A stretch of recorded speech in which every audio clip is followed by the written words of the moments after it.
Hello, Sacred Wild Sisters. Look at my crown. It's fake. It's it's one of the did they put makeup on me too? It's one of the filters on Facebook. That's so funny. I wonder if I can change it. Just make it normal. Or should I leave it on? Maybe I'll leave it on. It's so funny. I'm gonna take it off. But I had to play with it because I feel all sparkly. I love it. Anyway, okay, sorry. I took it off because I want to talk seriously for a little bit, and I don't think I could do it with that on there. Anyway, I just wanted to come on and ask you if you're happy, and if not, why? Why aren't you happy? Are you waiting for something? What are you waiting for? Are you waiting to move? Are you waiting to get a new home? Are you waiting for all the bills to be paid? Or, waiting for the right relationship? Or are you waiting for all your finances to be in order and then you'll be happy? What is it? Because here's the big secret. None of that stuff will ever be completely resolved. It's like laundry, right? There will always be laundry in your house unless you strip down and do your laundry naked, I guess, so because even if you get all your laundry in there, there'll still be things that you're wearing or somebody will be wearing. Life happens, and there's always going to be situations that come up that are challenging, that you have to breathe through. And I guess the ultimate secret or key is that happiness is an inside job. We do it. We choose to be happy. And I know a lot of times when we've gone through hell, when we've had really difficult relationships. Hi, Amy. Good to see you. When we've had difficult relationships, when people have said horrible things to us, when our finances aren't in order, when our houses are a mess, or we need a new car, or we're afraid that we won't be able to find a new apartment, or whatever it is, we can feel like we don't have permission to be happy, or it's not okay to be happy. And the truth is, you can be happy. Happiness is a choice. Really, it is. I mean, things are always going to come up. Hi, Amy. I see that you said it. That little blurb. That's funny. Anyway, I'm on here talking about happiness and what are we waiting for, to be happy? Are we waiting for everything to be perfect? Or are we waiting for the perfect job or the perfect car? Or are we waiting until we can move? Are we waiting for all these outside situations to be resolved and then we can be happy?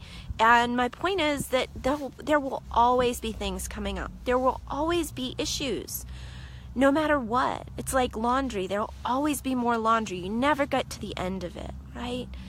And we have a choice. We can choose to be happy. In every moment, we can choose to be happy.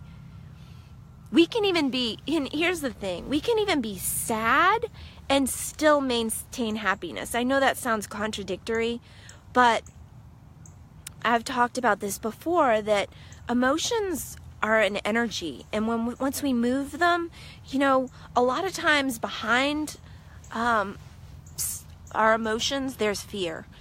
And if we can stand in love, so this idea that there is a divine creator and that source has our back no matter what happens.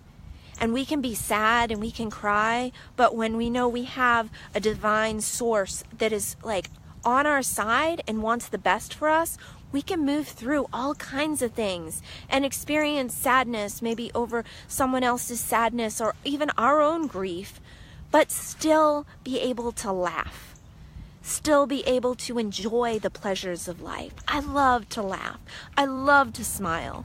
Recently, somebody said something about the reason women are encouraged to smile more is because in primates, it's a sign of submission. And I just like revolted against that. I was like, first of all, that idea is created from a patriarchal worldview, right? Like that idea of submission. I mean, maybe it just means that there's warmth, there's openness. And now I'm going to have to go and look up the etymology of the word submission, because I want to see exactly what that word means. Let's see. Amy said, I have experienced immense happiness lately in my life. Today is not one of those days. It's a very tough day emotionally, and I'm not sure why, other than I think it's simply to keep my hopes alive and remind me of the importance of the good days. Yeah, and it's okay to have bad days. It's okay to have days where you cry. Again, like sometimes energetically we just need to move that energy. And it's good, and you said keep your hopes alive and reminds you of the importance of the good days. That's right. Like there's always going to be shifts. There's always going to be things that happen. But underneath it all, being able to laugh and enjoy life, even in the midst of challenges, I feel like we can do that. That happiness is not dependent on outside circumstances. I guess that's the biggest point. We don't have to rely on relationships or jobs or other people doing things. I mean, to be honest, I'm going through... someone in my family is actually struggling they're having a really big struggle in their life right now. And it makes me sad and I hurt for them, but you know what? I can still laugh and I can still smile and I can still love them. And I'm not allowing it to control my happiness. And I think that's really important, being able to learn the skills to be able to face life with a smile, with a laugh, and face it bravely. Because life is not easy. It's friggin' tough, but we can choose to shift our thinking and think differently, or we can stay in a hopeless mindset where everything is challenging and difficult on us and we're always the victim. And that is a hellacious place to live. That's a really painful, hopeless place to live, and no one needs to live there. There's so much hope in life. And I love this time of year because you can see the branches that are bare, and then you see the little branches that are starting to spring new life. And so when you're driving by, you see all this like light glowing green, and you know that really soon all those leaves are going to open up and it's just going to be lush and green.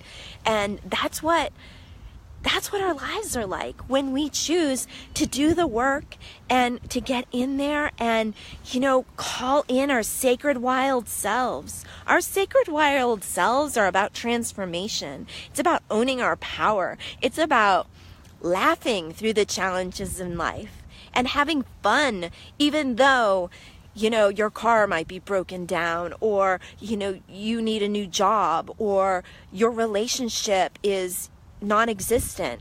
It's being able to laugh and enjoy life through it all.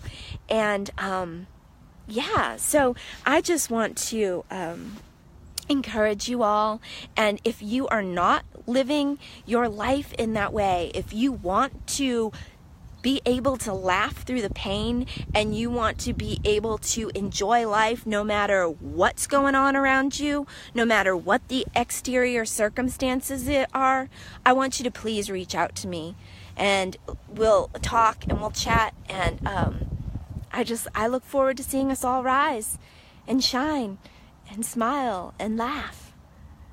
I love you all. Take care.